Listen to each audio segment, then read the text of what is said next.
நீங்க டெய்லி லைஃப்ல யூஸ் பண்ற ஆப்ஸ் அண்ட் டேட்டாஸ்லாம் சேஃபா இருக்கா? அது தெரிஞ்சதுக்கு முன்னாடி நம்மளோட சேனலுக்கு மறக்காம ஒரு லைக் அண்ட் சப்ஸ்கிரைப் பண்ணிருங்க. இந்த மாதிரி மோர் தென் இன்ஃபர்மேஷன் கன்டென்ட் வந்து பார்த்தீங்கன்னா, பெல் ஐகானையும் கிளிக் பண்ணிக்கோங்க.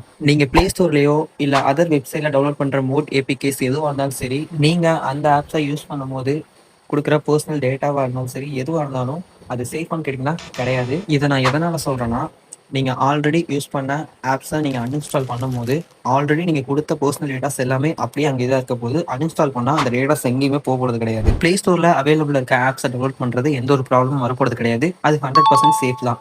நீங்க மோட் ஏபிகேஸ் இந்த மாதிரி டவுன்லோட் பண்ணும்போது அது சேஃபே கிடையாது. முடிஞ்ச அளவுக்கு அதர் வெப்சைட்ல போய் டவுன்லோட் பண்ற ஆப்ஸ் எதுவா இருந்தாலும் சரி, அத அவாய்ட் பண்ணிக்கோங்க. நீங்க ஆல்ரெடி மோட் ஏபிகேஸ டவுன்லோட் பண்ணி யூஸ் பண்ணிட்டு அன்இன்ஸ்டால் பண்ணியிருந்தாலும் சரி, இதுலேருந்து எப்படி சேஃபா வெளியே வருதுன்னு சொல்லி நான் உங்களுக்கு சொல்றேன். டைரக்ட்டா உங்களுடைய Play Storeக்குள்ள போயிட்டு உங்களோட கூகுள் அக்கௌண்ட்குள்ள போய் மேனேஜ் யுவர் கூகுள் அக்கௌண்ட் அதை கிளிக் பண்ணீங்கன்னா, கீழே அப்படியே ஸ்க்ரோல் பண்ணீங்கன்னா தேர்ட் பார்ட்டி ஆப்ஸ் அண்ட் சர்வீஸ்ன்னு சொல்லியிருக்கும். நீங்க யூஸ் பண்ண ஆப்ஸா இருக்கட்டும், லாகின் பண்ணதா இருக்கட்டும், எல்லாமே வந்து பார்த்தீங்கன்னா அங்க இருக்கும். நீங்க உங்களுடைய அன்வான்டட் ஆப்ஸ், டேட்டாஸ் எல்லாமே வந்து பார்த்தீங்கன்னா, அதிலேயே வந்து பார்த்தீங்கன்னா கிளியர் பண்ணிக்கலாம். கிளியர் பண்ணிட்டா உங்களோட மொபைல் அப்பவே சேஃப் ஆயிரும்.